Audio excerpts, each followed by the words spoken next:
முருக வழிபாட்டுக்குள்ள வந்த உடனேயே நம்ம மனம் என்ன பண்ணும்னா, சுத்தி இருக்கிறதெல்லாம் ஏதோ ஒரு விஷயம். இன்னைக்கு நீங்க முருகன் கோயிலுக்கு போயிட்டு வரீங்க, இந்த திருச்செந்தூருக்கு வரீங்க, வந்தோம்னா மறுநாள் வீட்டுல சண்டை வந்துருச்சுன்னா உடனே நம்ம என்ன பண்ணுவோம், இந்த இதுக்கு தான் சொன்னாங்க திருச்செந்தூர் போகக்கூடாதுன்னு தான் வந்துருச்சு இல்லை அப்படின்னு. ஆனா இதுக்கு முன்னாடி என்னமோ சண்டையே போடாம அமைதி புறாவா இருந்த மாதிரியும், திருச்செந்தூர் வந்ததுக்கு அப்புறம் தான் சண்டை போட்ட மாதிரியும் நம்ம எல்லாம் பேசும்.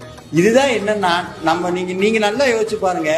நல்லது செய்யும் போதெல்லாம் மனசு செய்ய முடியாததுக்கு என்னென்ன ரீசன் இருக்கோ அதெல்லாம் சொல்லணும். ஒரு சின்ன உதாரணம், காலையில 6 மணிக்கு எந்திரினா அப்பதான் அவங்க மனசு சொல்லு, நேற்று தானே 11 மணி வரைக்கும் வேலை செஞ்சேன், இன்னைக்கு எதுக்கு 6 மணிக்கு நீ எந்திரிக்கணும். இதே 10 மணி வரைக்கும் தூங்குன்னா அதுக்கு எவ்வளவு நல்ல விஷயம் சொல்ல முடியுமோ மனசு எல்லாத்தையும் சொல்லும். ஒரே ஒரு விஷயம் தாங்க, உலகத்துல ஜெயிக்க முடியாத ஒரு விஷயம் இருக்குன்னா அது நம்மளை ஜெயிக்கிறது. அப்படி முருக வழிபாட்டுக்குள்ள வந்து சுவாமி அந்த டெஸ்ட்டை தான் முதல்ல வைப்பார், நீ உன்னை ஜெயிக்கிறியா. ஏன்னா முருகனே சூரபத்மனோட 18 வருஷம் போர் பண்ணாருன்னு சொல்லுது. நினைச்சா ஒரு செகண்ட்ல எல்லாத்தையும் மாத்தக்கூடிய தெய்வமே 18 வருஷம் போர் புரிகிறாருன்னா காரணம் என்ன?